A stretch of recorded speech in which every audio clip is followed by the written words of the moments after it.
Coucou les amis, j'espère que vous allez bien.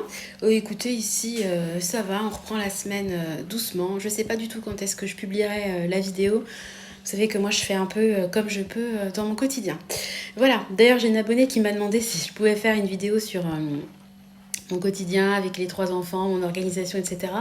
Alors je veux bien essayer, mais j'avoue que moi je suis vraiment pas la reine de l'organisation.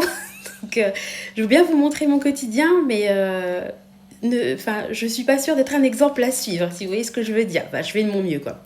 Voilà, je vous fais en fait cette petite vidéo parce que j'ai fait dernièrement une vidéo dont le thème était l'épargne de précaution, où voilà, je donnais mon avis là-dessus et je disais que selon moi, c'est vraiment important d'avoir une poire pour la soif, d'assurer ses arrières, enfin de se sécuriser financièrement. On appelle ça comme on veut, mais pour moi, ça fait vraiment partie de mes objectifs financiers numéro un, c'est-à-dire dans un premier lieu, je veux avoir une sécurité financière, un peu comme la sécurité alimentaire que je me suis créée avec le stock. C'est pour dormir un petit peu plus l'esprit tranquille. Je trouve qu'on dort quand même mieux, on peut quand même dormir sur ses deux oreilles quand on a 500, 1000, 5000, 10 000, 50 000 euros de côté que quand on a zéro, voire quand on est à moins 500. Et puis pour la nourriture, c'est pareil. Bah voilà, quand on a un petit stock, on sait que s'il arrive un gros souci, si on est malade, parce que là ça y est, je suis malade, j'ai le nez qui coule, Nathan a aussi le nez qui coule, ça y est, la rentrée est passée depuis peu de temps, on va être tous malades. J'hésite d'ailleurs, alors je dévie juste 5 minutes du sujet. J'avais mis dans mon panier Amazon des probiotiques, c'est sous forme de petites gommes un peu format bonbon, vous savez, pour les enfants, pour qu'ils acceptent plus facilement de prendre un espèce de traitement qui dure quand même un certain temps. C'est pas quelque chose que vous allez leur donner 2 3 jours. Je pense que c'est sur 1 ou 2 mois qu'il faut faire ce traitement-là. J'hésite à commander des probiotiques de ce type-là, quelque chose pour booster un peu l'immunité et d'en prendre également pour moi. J'en ai jamais pris. L'année dernière, j'ai été quand même pas mal malade, mais bon, j'étais enceinte. On sait que ça affaiblit quand même un peu le système immunitaire. Donc j'hésite à faire ma petite cure là, juste avant l'automne ou au tout début d'automne pour un petit peu booster mon immunité et puis pourquoi pas mon énergie, parce que je ne déborde pas forcément d'énergie en fin de journée, si vous voyez ce que je veux dire. Je suis plutôt en mode je m'écrase comme une grosse larve sur mon matelas. Bon bref, donnez-moi votre avis si vous avez déjà testé. Pour revenir à l'épargne de précaution, voilà, moi j'expliquais que c'est quelque chose qui me tient à cœur. Voilà, donc il y a beaucoup de gens qui sont de mon avis, etc. Mais il y a aussi pas mal de gens qui aimeraient créer... Parce que je pense qu'on aimerait tous avoir une sécurité financière. Enfin, même les gens qui aiment bien vivre au jour le jour et qui profitent de la vie, etc. Je pense que s'ils avaient sur leur compte en banque, je dis n'importe quoi, la somme de 10 000 euros, ça a quand même un côté ultra rassurant. Enfin, je connais peu de personnes, on leur donne 10 000 euros, je connais peu qui refuseraient la somme. Ça doit exister, mais enfin moi, en tout cas dans mon quotidien, je ne connais pas. Et j'ai beaucoup de gens qui me disaient, bah oui, moi j'aimerais, mais j'y arrive pas, c'est difficile, nos revenus ils sont limités, on n'arrive déjà pas à s'en sortir. Et en vrai, moi je comprends ces gens-là. Et c'est d'autant plus pour ces gens-là qu'on est dans une société qui m'énerve, parce que c'est des gens qui travaillent, qui ont des enfants, qui font tout pour payer leur loyer, essayer de s'acheter une maison, etc. Et qui rament et qui n'arrivent pas à mettre ne serait-ce que 10, 20, 50 euros de côté tous les mois. Et ça m'énerve, parce que je me dis, la génération de mes parents, ma mère travaillait, hein. Moi j'avais mes 2 parents qui travaillaient, mais il y avait beaucoup de... Moi j'ai 42 ans, il y en avait pas mal quand même qui avaient leur mère au foyer, si vous voulez. Et c'est pas pour autant qu'ils n'arrivaient pas, si vous voulez, à être propriétaires. Moi, toutes mes copains-copines, les parents étaient en processus d'accession à la propriété. Et aujourd'hui, clairement, déjà même en étant deux à travailler, c'est compliqué. Alors j'imagine même... Ouais, évidemment, s'il y en a un qui bosse mais qui gagne 15 000 euros par mois, il n'y aura pas de souci. Mais je vous parle de personnes moyennes, enfin un peu comme vous, moi, voilà. S'il y en a qu'un qui travaille, c'est compliqué. Moi, je sais que si on n'avait pas investi, c'était pas possible de vivre avec un revenu, quoi. D'autant plus avec des enfants. Et je veux vous montrer vous expliquer comment moi j'ai fonctionné par rapport à l'épargne pour faire en sorte de toujours pouvoir épargner. Alors, ma méthode, elle a rien de révolutionnaire, c'est vraiment un truc de base. mais que j'ai suivi depuis le début. Et en fait, c'est le fait d'avoir commencé comme ça qui fait que même avec des périodes fluctuantes, parce qu'évidemment, ma vie n'a pas été un long fleuve tranquille à tous les niveaux, et au niveau professionnel non plus, mais mon mari non plus. Et on a toujours réussi à mettre de l'argent de côté. En fait, ce que moi j'ai fait, et ce qui devrait peut-être être fait par tous les jeunes, et c'est pour ça que je mets un point d'honneur à commencer à expliquer un peu à Tristan les bienfaits de l'épargne, etc. C'est que moi, en fait, bon, mes parents ils m'ont jamais parlé d'argent. Hein. Chez nous, c'était un sujet, on n'abordait pas ce sujet-là en famille, et encore aujourd'hui. Et moi, ce que j'ai fait, c'est que à partir du moment... Bon, j'avais des petits jobs d'étudiants, etc. Là, honnêtement, je mettais pas forcément de côté. J'ai eu des périodes où je mettais de côté, d'autres où je me suis lâchée. Enfin, ça fait aussi partie de la vie de jeune, entre guillemets. Mais quand j'ai fait mon stage de fin d'études, voilà...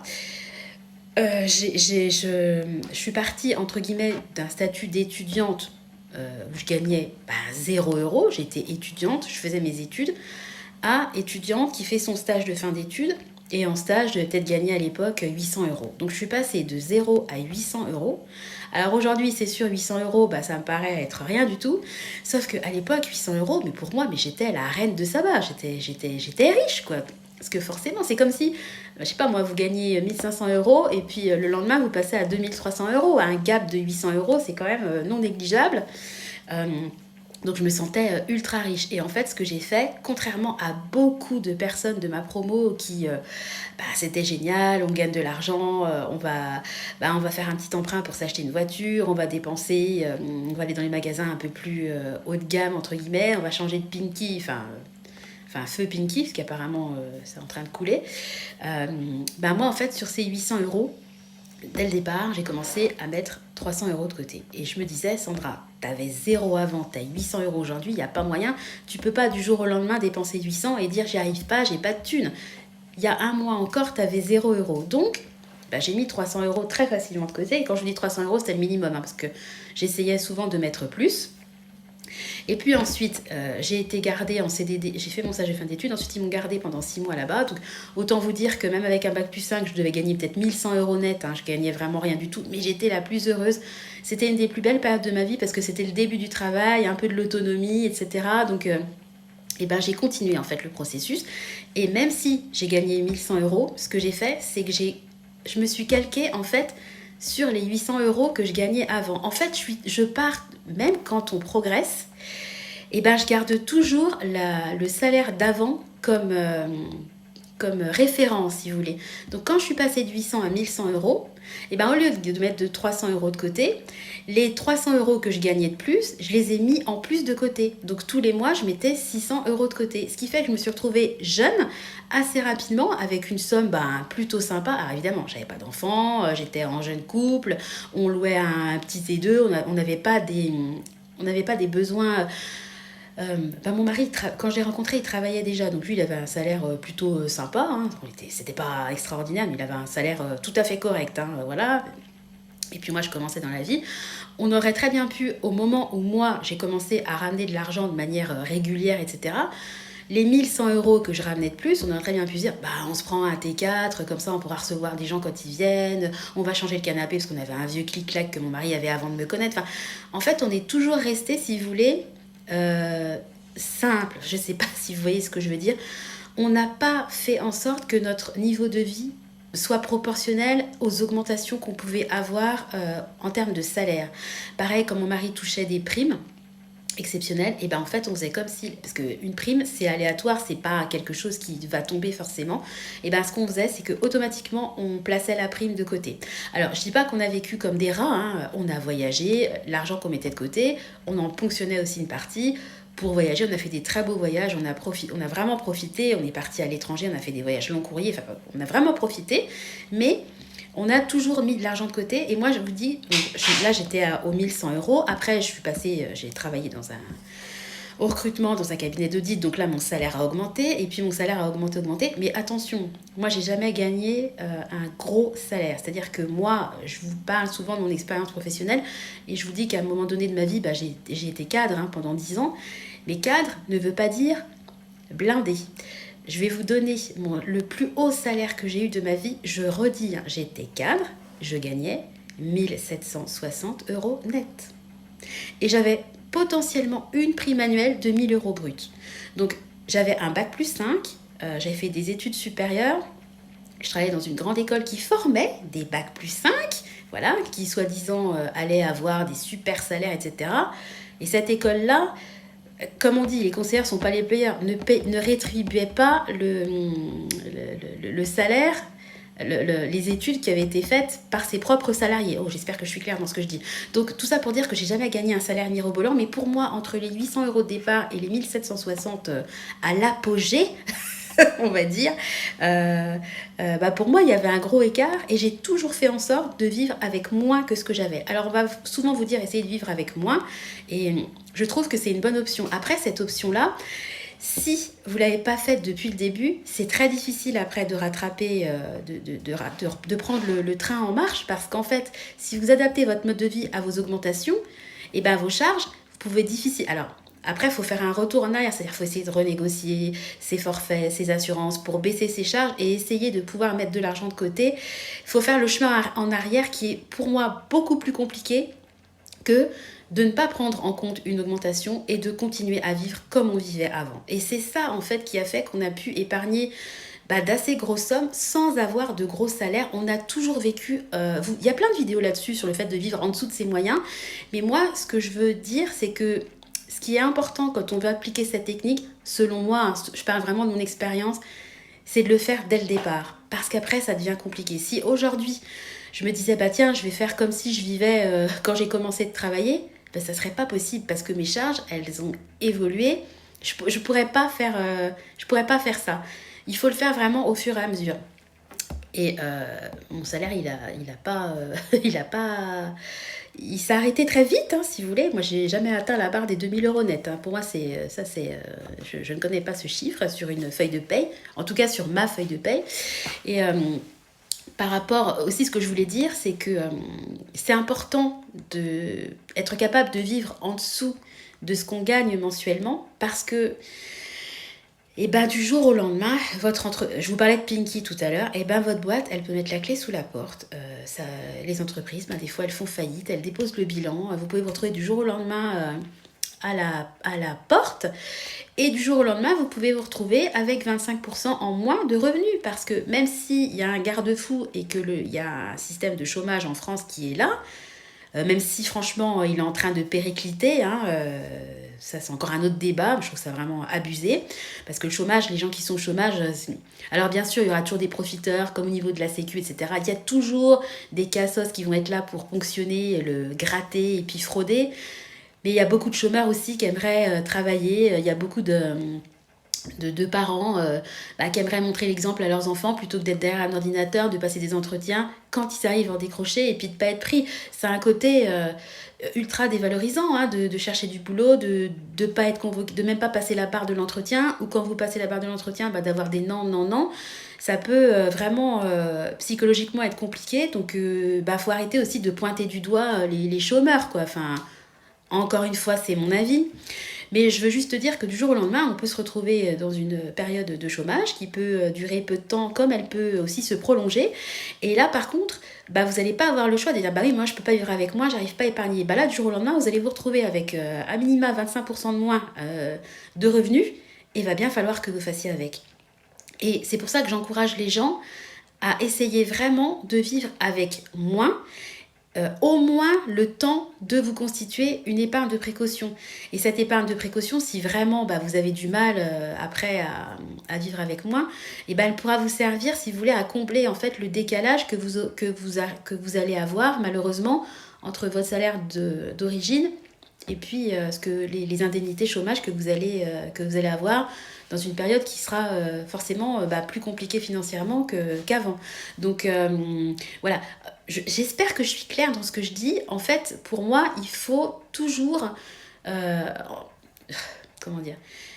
assurer ses arrières. Et même si des fois on me dit « Ah, toi t'es pessimiste », c'est pas être pessimiste, c'est justement être réaliste, être consciente que dans la vie, des fois ça peut pas être toujours tout beau, et que si on a quelque chose qui nous tombe sur la tête, et au moins on a une espèce de sécurité financière qui fait que bah, on peut peut-être plus être à même aussi d'être à l'aise en entretien, de se vendre, etc. Quand on sait que devant soi, on a un peu de temps, plutôt que vraiment être là à prendre n'importe quoi, parce que vous inquiétez pas, hein, le recruteur, j'ai travaillé hein, là-dedans, on le sent. Hein.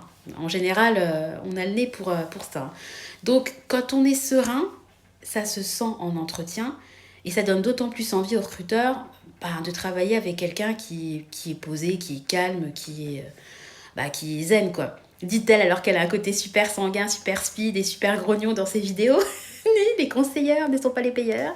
Voilà, donc je voulais juste vous donner ma méthode. Et cette méthode-là, je l'applique bien sûr pour mon épargne, mais je l'applique aussi, par exemple, pour les achats de voitures. Vous savez que nous, tous les mois, on met de côté une somme pour au bout de 5, 6, 7 ans, quand notre voiture, parce qu'on achète que des voitures d'occasion, quand la voiture est fichue, eh ben, on rachète une voiture cash, si vous voulez.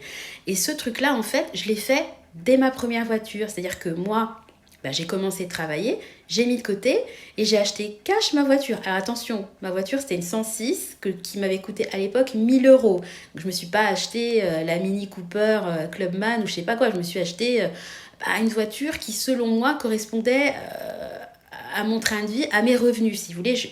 Moi je veux surtout pas vivre au-dessus de mes moyens, je veux plutôt vraiment l'inverse quoi. Et une fois que j'ai acheté cette petite 106 que j'ai traînée... j'adorais, je l'appelais ma saucisse, j'aimais trop ma voiture, je l'ai traînée pendant des années. Et j'ai mis de côté tous les mois, comme si en fait j'avais un emprunt, si vous voulez. Parce que de toute façon, une voiture, à moins de gagner 100 000 euros et de s'acheter une voiture cash à 50 000 euros, il n'y a pas de souci. Mais en général, une voiture, c'est-à-dire qu'il n'y a pas de secret. C'est-à-dire que soit on met de côté tous les mois et on la paye comptant, soit on fait un emprunt. C'est assez rare de pouvoir financer une voiture avec son salaire mensuel. Enfin, moi, dans mon entourage, ça existe. Mais moi, dans mon entourage, je connais personne qui fait ça. Et moi, je me dis, au lieu de faire un emprunt et de faire des petits à la banque, je préfère, moi, mettre de côté tous les mois et puis que ça fasse des petits sur mes comptes épargne, même si ça ne me rapporte pas énormément. Mais je préfère toujours avoir peut-être 50 euros à la fin d'année sur mon compte épargne plutôt que de donner 500 euros à la banque, quoi. Et ça, si vous voulez, si je ne l'avais pas fait dès ma première voiture, après, ça aurait été compliqué. Parce qu'à partir du moment où vous avez un emprunt quand vous achetez votre voiture, je sais pas, vous remboursez peut-être 200 euros par mois, c'est difficile à côté de mettre en plus 200 euros par mois et de vous dire, la prochaine voiture, je l'achète cash. Alors que si vous le faites si dès le départ, vous achetez votre petite voiture quand vous êtes jeune salarié, quand vous venez d'avoir votre permis comptant, et après, en fait, vous pouvez prendre un bon départ et faire en sorte de continuer tout le temps. C'est-à-dire que nous, en fait, on n'a jamais fait d'emprunt pour les voitures.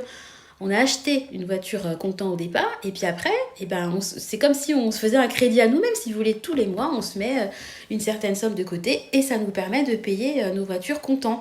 Et puis si vraiment il y avait un cataclysme, on ne l'a jamais fait. Hein. Nous, on a des épargnes bien distinctes, bien séparées et on ne veut surtout pas mélanger les épargnes, piocher dans une épargne, remettre après parce qu'on sait très bien que quand on pioche dans une épargne, c'est déjà qu'il y a quelque chose qui s'est mal passé parce que normalement, vous n'avez pas à piocher dans une épargne.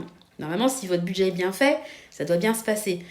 Mais bon, on sait psychologiquement que si vraiment il y avait un cataclysme, on a quand même de l'épargne de côté, qui est évidemment pour la voiture et qui sera toujours pour la voiture. Mais si vraiment il y arrivait vraiment, je sais pas, on se retrouve tous les deux sans emploi pendant plus de 2 ans, on arrive au RSA, enfin je sais pas, j'en sais rien. Et au pire du pire, on a de l'argent de côté, on aura notre épargne de précaution et au pire du pire, moi je préfère faire tout à pied, faire tout en bus, même à galérer avec des sacs, avec des enfants pour aller à l'Intermarché, mais je vais pas me retrouver à la rue, quoi, si vous voulez.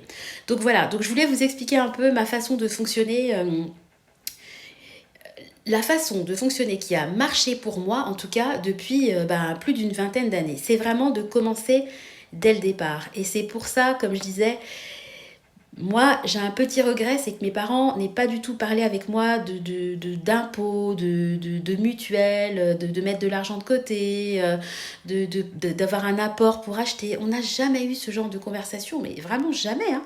Et moi, c'est des conversations que je souhaite avoir avec mes enfants. Et mes enfants, de toute façon, plus tard, si ils travaillent, ils ont des petits jobs d'été ou qui restent à la maison pour leur premier job, je sais pas, pendant 1 ou 2 ans, qui veulent mettre de l'argent de côté, je leur demanderai une espèce de pension, comme on demandait avant, pour participer aux frais de la maison. Et en fait, cette pension-là, je leur dirai pas, mais je mettrai tout de côté et je leur donnerai le jour où ils prendront leur envol, le jour où ils partiront de la maison.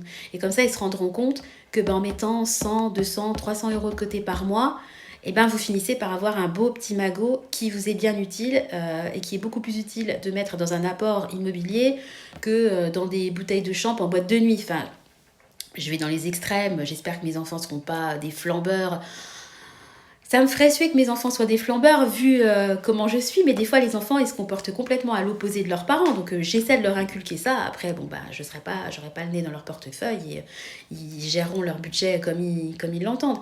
Mais en tout cas j'essaie de leur transmettre ces valeurs-là et j'aimerais bien qu'ils commencent dès le départ comme moi à faire ça, parce qu'après c'est beaucoup plus facile quand vous commencez dès le début d'avoir une continuité. Plutôt que quand vous avez une façon de gérer et qu'au bout de 15 ans vous vous rendez compte que c'est compliqué. Après ça peut être beaucoup plus compliqué si vous voulez de mettre de l'épargne de côté quand vous avez des charges qui tombent tous les mois. Après il y a toujours des solutions, hein. Il y a des gens qui avaient du mal à s'en sortir, ils sont passés au système des enveloppes et ce système là, franchement moi toutes les vidéos que j'ai vues c'est miraculeux. Quand on le suit, quand on a la patience de faire son budget, de faire la méthode pendant plusieurs mois, parce que c'est pas comme ça en une semaine que vous allez mettre 600 euros de côté, hein. C'est comme dans tout, hein. Il faut de l'assiduité et de la volonté, il faut que ça dure faut que ça perdure si vous voulez, hein. C'est pas en claquant des doigts qu'on va assainir sa situation quand on est dans la panade, mais il faut pas faire l'autruche. Il faut se poser, regarder ses dettes, étudier son budget, et puis il y a toujours des solutions. Voilà.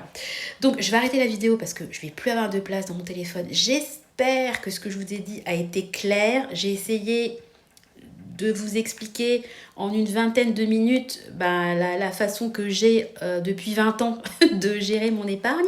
Voilà, j'espère que ça a été clair. Si ce n'est pas le cas, n'hésitez pas à commenter. Je ferai un plaisir d'expliquer d'une autre façon ma manière d'épargner. Voilà. Écoutez, j'ai plus qu'à vous souhaiter une bonne épargne. Voilà. Je vous fais à tous d'énormes bisous. Je vous souhaite une très bonne journée et puis je vous donne rendez-vous très bientôt dans une nouvelle vidéo. Bye bye.